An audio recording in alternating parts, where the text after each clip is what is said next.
You are listening to the How to Talk to Girls podcast with me, Trip Kramer. Hello and welcome to the How to Talk to Girls podcast. I'm your host, Trip Kramer from tripadvice.com. We have an interview today with Jessica J. I'm so excited to be interviewing Jessica because she is fun. She is got a lot of energy. She's just a really great person and a great person to be talking to. And she has had a YouTube channel for a little while now, and it's really growing. And that's not the reason why I have her on the podcast. We know each other. And I even say that in the interview. We talk about how we've known each other for many years. And she has some really great advice. And I'm really excited today to be talking about some of the red flags that women notice in men. So again, this isn't the red flags that women have when you're dating a woman and you're like, oh, red flag, I shouldn't be dating her. This is from the woman's point of view. What are the red flags that she sees when she's dating a guy like you? And we go into, I think, around 4, 5, or 6 of them that are really awesome. And of course, I chime in, I give some of my opinion on it, but really it's just great because I haven't done an episode like this. And I'm really excited to talk about this, to talk about the red flags that women see in you. So if you're dating right now, if you are active in meeting women, these are some things that you can work on, that you can fix so that you are more attractive and just a better human all in general, right? Things that are just good for you, whether you're dating or not. That's what I love about this podcast, is because a lot of the information, although it's about dating, goes so much further. So you're 2 for 1 here. So it's pretty awesome. Now, if you feel at this moment that you're struggling, a lot of guys have been reaching out for coaching lately. The applications have been increasing, even though I know I talk about it a lot on the podcast. There was a little bit of a dip there because of COVID, right? People were like, oh, can't go out, can't meet girls. And so, anyone who did sign up, we worked more on online dating. But right now, there's an increase in applications I've noticed because people are really interested in getting back out there and doing approaches because things are opening back up. Now, if you're listening to this at a time when this is not relevant to you, either way, it's still relevant to you, and the fact that coaching is available to help you go out, meet women, do approaches, and be able to get as many leads as possible so you can filter for the right woman for you, and even do it even if you're doing some casual dating versus, the more girlfriend approach. So we help with both, and I can help you in terms of getting more leads into the funnel, meeting more women, attracting them, and having the type of dating life that you've always desired. I know that sounds too good to be true, but I've worked with all ages, all races, people who have different types of jobs, who have different types of hobbies, different types of personalities. I've worked with every single person known to man in terms of all the different categories. So don't think you won't fit. I can help you. I'm trying to help as many guys as I can. So if you want that help, go to coachedbytrip.com today and apply so you and I can hop on a phone call, and then you and I can actually get you to the place where you want to be. Now, I don't want to sound like so many people are applying where you can't apply, you won't get through. You will get through. I read every single application, every single one. Of course, people are sometimes disqualified right away because they're under 18, or, they're just telling me that they're not really interested in doing coaching. It's funny. I have a question on the application that says, are you ready to do this? And some people are like, no, I'm not ready at this time. No, that's fine. Don't know why you filled out an application. But for the rest of you who are ready to take this to the next level, I'm here to help you. Coachedbytrip.com is where to apply. All right, let's get to the interview. Here's my interview with Jessica talking about the red flags that women notice in men. Check it out.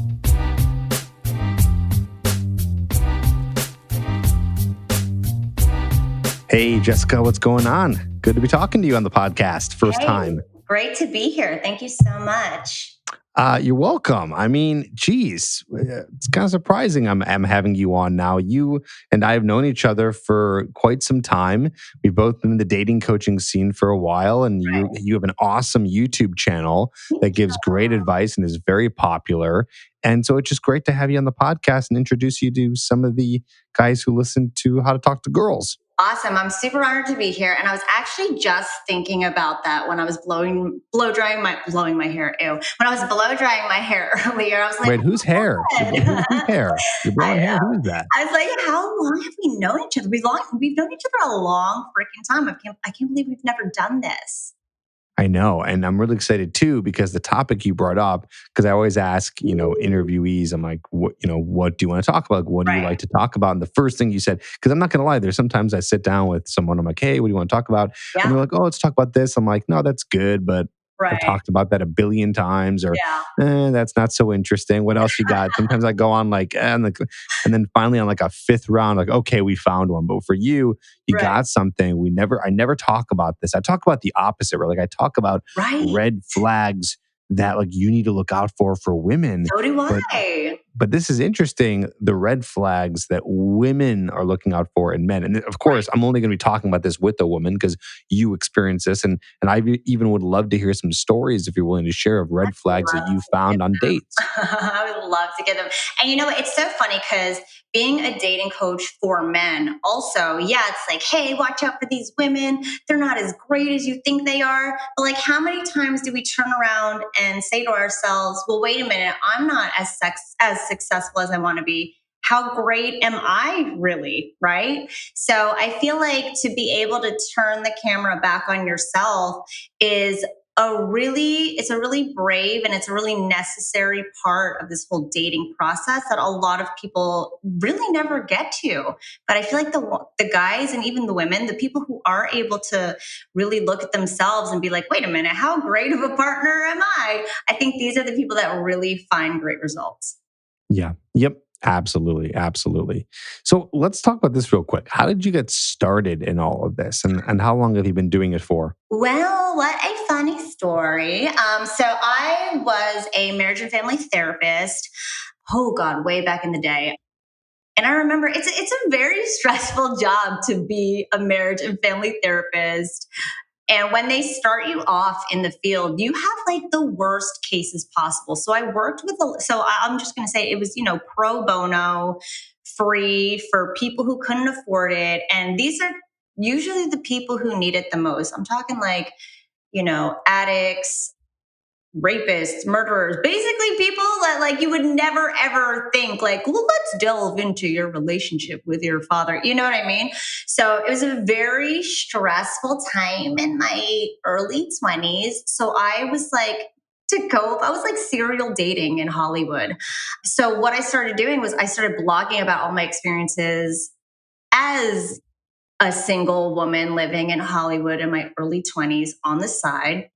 And that's when I realized, I don't think I want to be a marriage and family therapist anymore. I can't tell you how many times I have to sit there and listen to another person be like, oh, yeah, my father was murdered. And, you can't exactly cry or be like, what? You know what I mean? So it was, I was like, I think I want to be a writer. I think I just want to write and write about fucking. So I eventually got picked up by an instructional porn company, which is basically half-assed instructional videos combined with half-assed porno.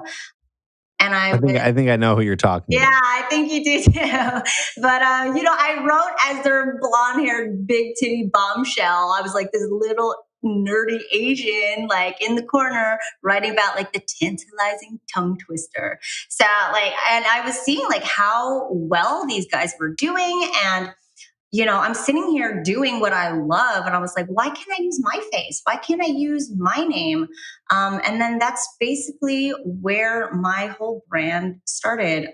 So you were like, oh, I'm giving this advice. I could do this. Why don't I Right. just do I this could be a for dating myself? coach.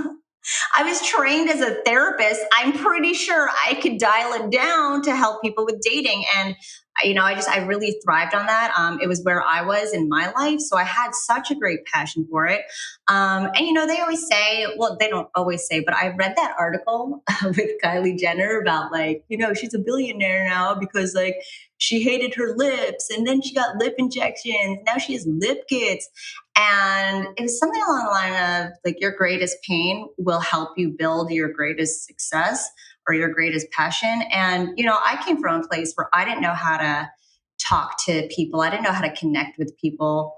I was very introverted and shy as a kid. And, my parents were your typical Asian parents, like, do better, do good in school. Like, that's it. Like, they're not going to tell me like, no, you did great. Let's hug each other and watch Seinfeld. Like that wasn't my upbringing. So like this was stuff that I was That super was kind of my upbringing. really. And to the point of even watching Seinfeld. Sorry, continue. Yes. So yeah, that's basically how I got into it. I was knee deep in it. in my personal life. I had already been trained in it in my professional life. And here I am today, still really excited to help guys learn how to better connect with us women. So there you have Awesome. it, my dear. Awesome. Sounds great. Well, let's get into it. All right. So, what are some of the more hidden red flags that women are looking for when they're meeting a man? Now, I'd imagine that there's some crossover, Right. but there's got to be some different stuff. So, what would you say are some of the hidden red flags? Also, I should ask this: Go ahead. where are you coming up with these? Are in these personal? Are these things that you found from talking to your girlfriends? Like, where have you found these? Well, you know what? So a lot of these come from a conversation I was having with my friend, and she was like, yeah, she's job interviewing now, with the whole COVID thing. Everybody's gotten laid off. Everybody's frantically searching. So she's going on probably like 4 or 5 interviews a day. Bless her heart. And one of the questions she always gets is, what's your biggest weakness? And I don't know if you know, but a lot of people, they're like, yeah, my biggest weakness is that, like, Sometimes I'm too nice. yeah, sometimes I like work so hard. I'm so dedicated to my work, like where it's really like making you look better. So I thought about like, okay, what are these strengths that men think they have as partners that women are really seeing as, ooh, that's actually not a good trait. So that's basically where I was like, okay, let me think about this. So yeah, I basically took what a lot of men and a lot of women see as desirable traits in a man and how they can be problematic. Got it. Okay, got it. So let's get into it. What's one? Okay, number one is how uncomfortable or upset he is with you having guy friends. Now, Oh yeah, that's great. yeah. I mean, it's a super esteemable trait among men to be like, yeah, I would never let my girlfriend do this with dudes, and that's fine. It's a very masculine trait to be competitive with other men, right? But if you're that guy who you come in, you meet this girl, and you're like, sorry, you're not going to be friends with that guy anymore. That's a big red flag. And granted, like, many of your guy friends may be like, yeah, I wouldn't let her be friends with him. Yeah, he's trying to fuck her. But at the end of the day, it is a very normal thing to have friends of the opposite sex. I agree. And if a man does that, he's jealous, right? Exactly. It's showing insecurity. It's interesting because the red flag there, really, the underlying red flag is insecurity. Yes. And what I would say about that, it's not even just insecurity, like, oh, I don't think I'm good looking enough. It's more so insecurity in your viability as a partner. Because it's not like you're upset that she's spending time with her girlfriends. You are literally seeing yourself as needing to compete with another dick.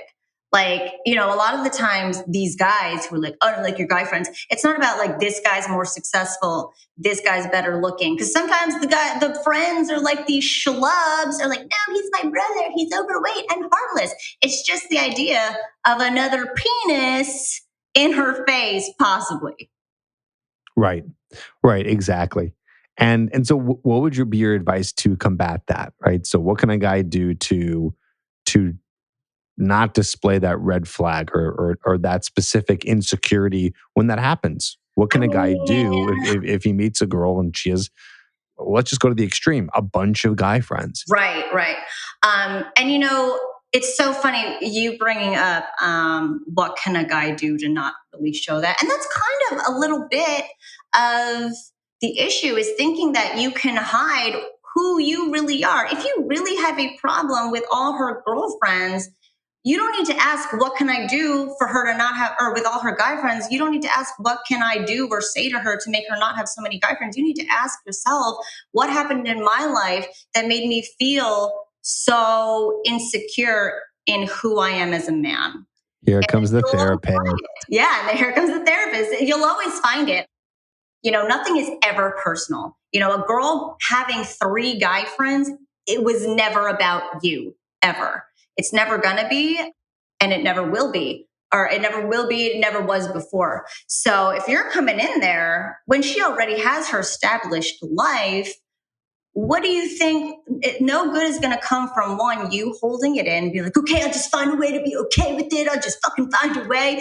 I always say that holding in your negative feelings creates illness and neurosis. So every guy listening right now, you probably know damn well you don't want to have to hold in all the negative things you want to say to a woman or all the negative things you're feeling about a relationship. It's not going to do anybody good.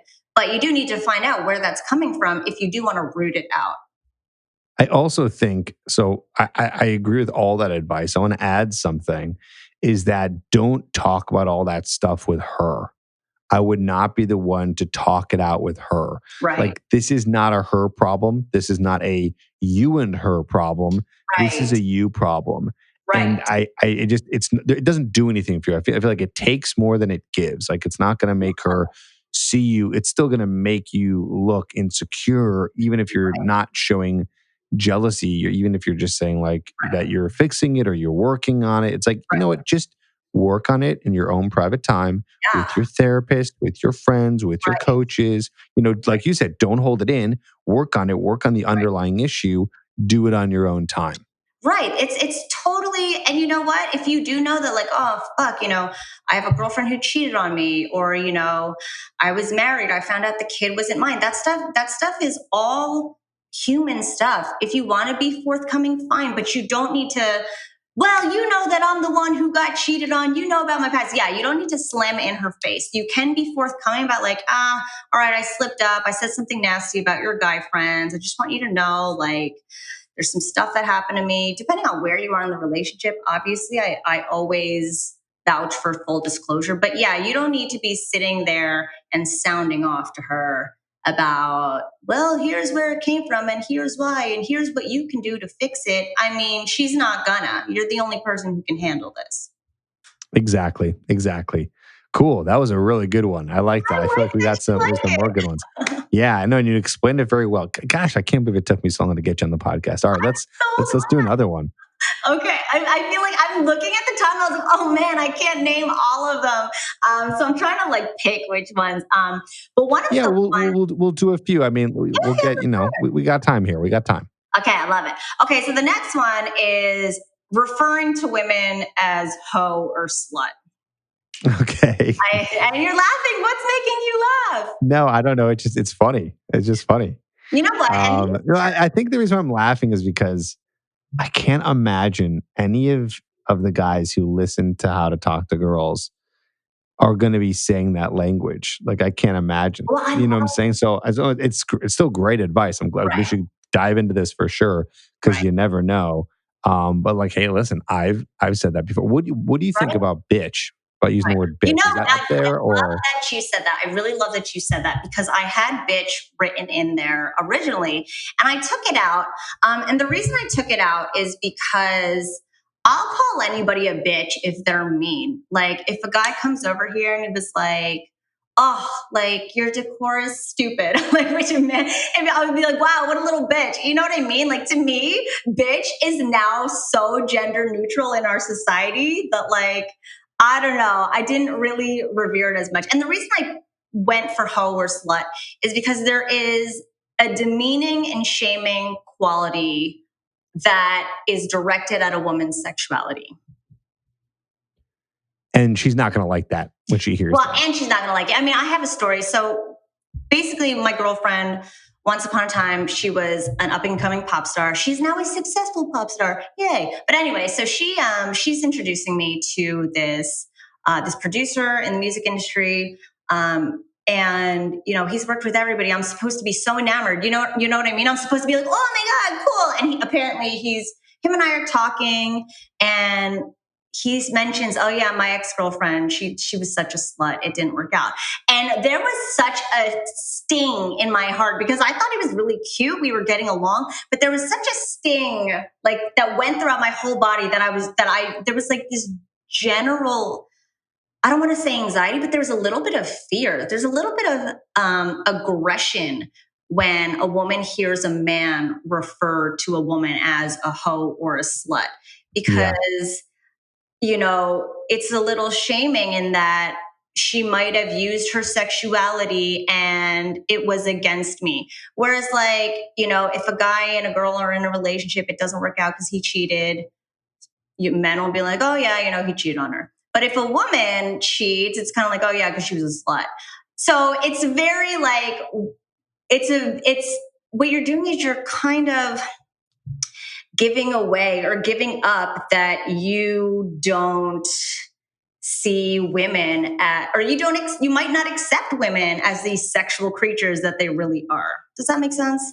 It makes sense. Also, what you're doing is you're reinforcing this double standard, right? That and you're going to make her feel uncomfortable. Like you might, you want to make a woman that you're dating or that you just meet feel safe about sex, because one of the things they need to be turned on and want you sexually is safety. Right. When I say safety, I'm talking more in the emotional sense, right? The non-judgment sense. So it's kind of deep here. If you're talking about or using the language of slut or whore, right? You're saying that, okay, you do have a judgment on women in a sense, right? And use that language, and you have a judgment on women who are being slutty. It's interesting, even if you're just using it as a word to call a woman, even if you're not referencing her sexuality.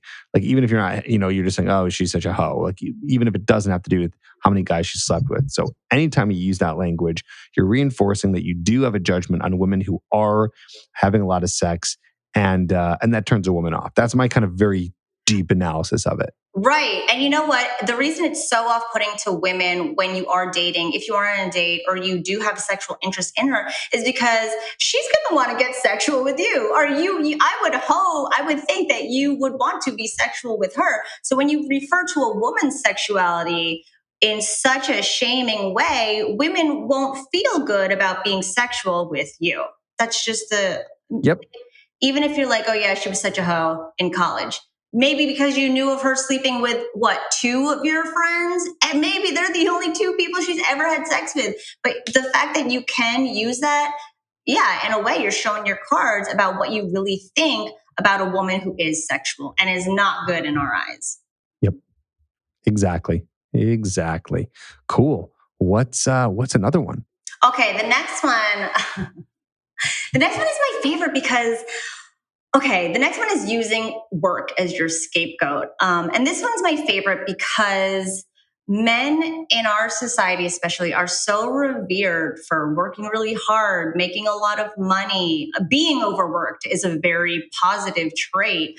But if you're the guy who's always like, yeah, I'm sorry, I can't make it for, I got a lot of work to do, or maybe you don't ask her personal questions or spend time to ask her about her day, you're like, listen, I've had a long day. I'm really sorry. For the most part, everybody has a job, but to constantly use work as your scapegoat for going deeper in a relationship or for making time and putting in effort into a relationship, it's no longer esteemable in our eyes. And we women will look at it as like, okay, maybe he is so successful because he doesn't do relationships well. Men are very good at external accomplishments and finding solutions. But when it comes to, intimate connections, that's something that like most men aren't very well trained on as opposed to us women. So that's a red flag in a sense. It's like, oh, wait, is he this successful because he doesn't know how to do this? Do you get what I'm saying? Yeah, I do. Have you ever experienced something like that personally? Yes. Can you tell that story? So I will say, well, it's funny because I've had the exact opposite where I've dated a lot of guys who, I've dated plenty of men who living at homes with their moms, no education, no jobs, no cars. And the other excuse was, I'm really stressed because I don't have a job or I'm looking for a job. Makes sense. But in the other, on the other end of the spectrum, one of my ex-boyfriends, super ambitious, multimillionaire, bought me gifts all the time to kind of shut me up whenever I was like, hey, you don't make time for me. I see you like one day out of the week. And it was very like, oh, I'm stressed. That like, I don't have time. My job isn't like yours. Like, I have to work hard. So it was very much it was very much his identity as a man in regards to, look at what I'm doing. I'm doing so great. And I have to work this hard and be this absent to be great as a man. So it was Right. a little bit of a double-edged sword. And, that was one of the many reasons we didn't work out, because, you can say that, in my opinion, like, if you're younger, in your 20s, 30s, you're building your career out, that's one thing. I'm totally understanding of younger men who don't emotionally go there and are more focused on their career and their jobs. I'm totally for that. But if you're in your 40s, 50s, you're well established, after a long time, that's when it becomes questionable. Yeah. I like it. Cool. What else? What else? Okay. All right. I'm looking at the time, but I think this is going to be the last one. But this one, I love this one. So, your relationship with your father. So a lot of guys know that, oh no, women are going to look at how I treat my mom. But, how you treat your mother is how you're probably going to treat a woman. But your relationship with your father is why you're going to treat that woman that way. Does that make sense? Yep. So a lot of studies they've done between the father-son dynamic. And I remember even when I was in grad school, we always used to talk about the most problematic relationship in a family is the father-son dynamic. Because it's not your mother where, your mother is always going to be the woman who provides you food, sustenance. But your father, in a way, your father is this secondary role model where you learn how to be a partner. Does that make sense? Yep. Where, a lot of guys, it depends. Like, I will look at a relationship and, sorry, those are my two sons, aka a dog. That's okay. So I'll look at a relationship with a guy and his mother, and I'll be like, oh my God, he's so loving with his mother. He's so great. But then his father's been absent his whole life. And then I'm like, oh no, that's a red flag to me, because that's how you learn how to treat a woman or why you're treating her that way. Does that make sense?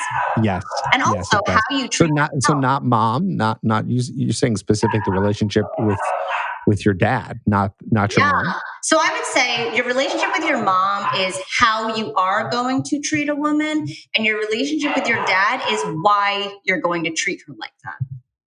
Interesting. Can you dive a little deeper in there? Sounds interesting.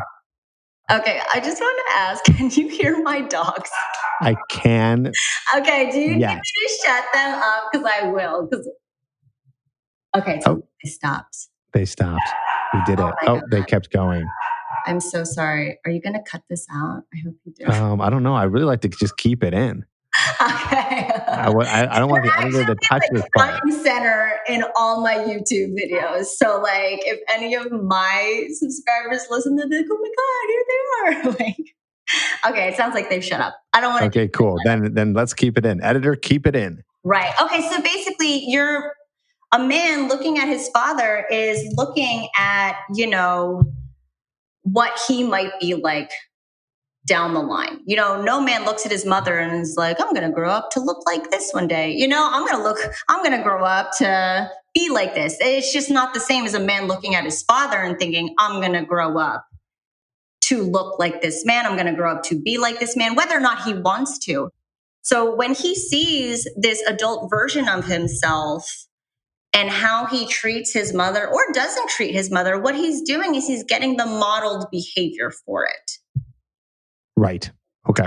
As opposed to, you look at how he treats his mother that way. What a lot of people don't understand is, how did it come to be that way? I have a guy who, exactly, yeah. So I have an ex-boyfriend, bless his heart. I remember meeting him, and he was so good to his mother, loved her so much, kissed her so much, was always making sure, Mom, do you have what you need? Like, are you eating? Are you taking your meds? Blah, blah, blah. And the longer we were together, I started to see that it was not so much, I love my mother, I'm taking care of her because she's old. It was more so, my father was absent. My mother was not the best mother. I'm now taking care of her. And our relationship started to become more so like that, in the sense that like he's treating me like somebody he needs to take care of, as opposed to an adult woman who is his partner. Does that make sense? Yes, it does. So yeah, because of his father being so absent, I started to realize that's where it comes from. And they've done studies where they've come to find that a man's relationship with his father will somehow determine their relationship and their level of commitment and intimacy in the romantic relationships. Wow. Interesting.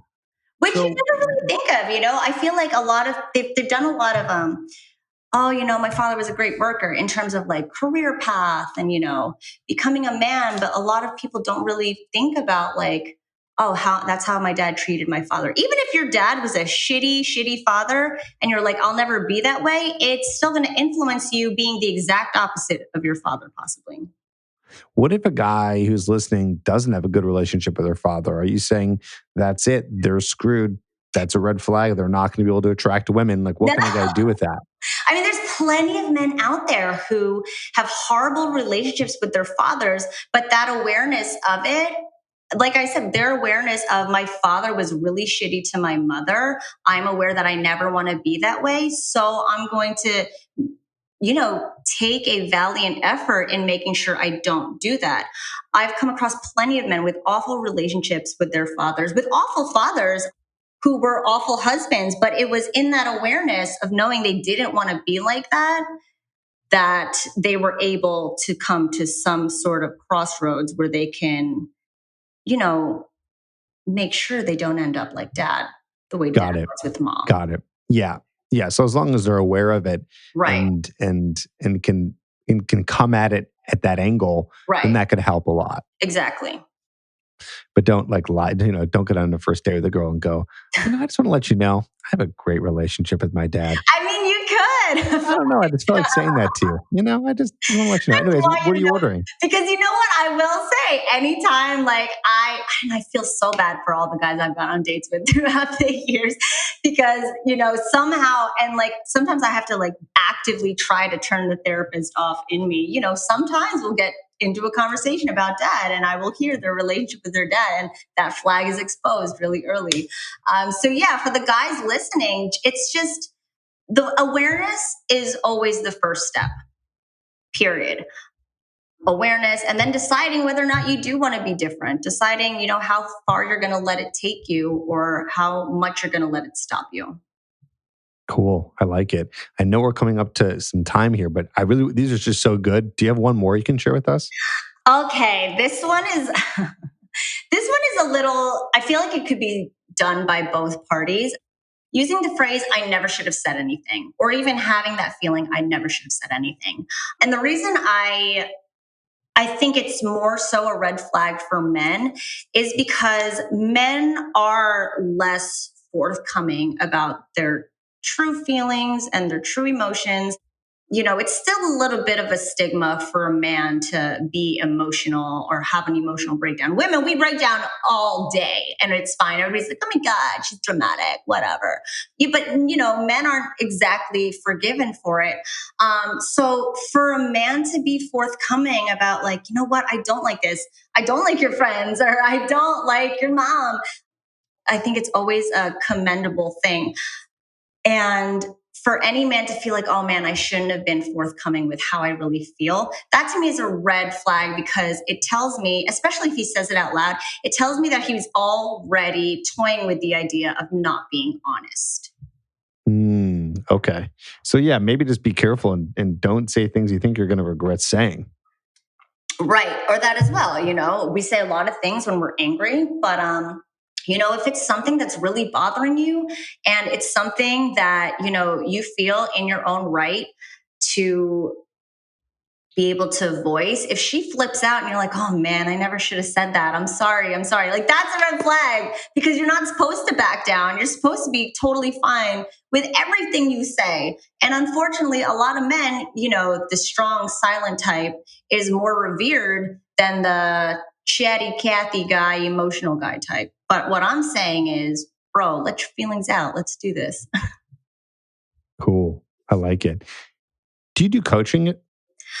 I kind of still do. It's on a very case by case basis. Okay. Well, why don't you tell us where guys can just get more information from you? Honestly, you guys could just check out my YouTube channel. I do have a video coming with this same topic. There's more stuff. Look me up, Jessica J Dating on YouTube. Yeah. Awesome. Cool. Check her out. We'll put a link in the show notes. Jessica, thanks so much for being here and doing this. Really appreciate it. And I'd love to have you back on in the future talking about something else. I would love it too. Thanks so much for having me. And thanks for listening, guys.